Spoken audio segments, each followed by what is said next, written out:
Hello మమస్ బాలీవుడ్‌లో 'శ్రీలీల', 'సాయి పల్లవి' తొలి అడుగులు.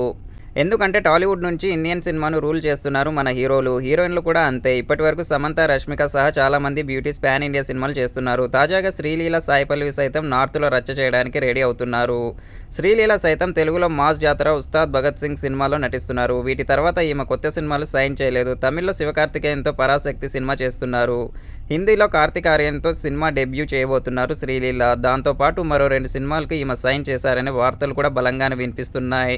'ఆషికీ' ఫ్రాంచైజ్‌లో 'కార్తీక్ ఆర్యన్' సినిమా వస్తుందని టీజర్ చూస్తుంటేనే అర్థమవుతుంది. నిజానికి ఈ సినిమా 2025లోనే విడుదలకు ప్లాన్ చేసిన 'సయ్యారా' కథతో పోలికలుండడంతో కథలోని కొన్ని మార్పులు చేస్తున్నట్లు తెలుస్తుంది. అందుకే 2026కి ఈ సినిమాని వాయిదా పడింది.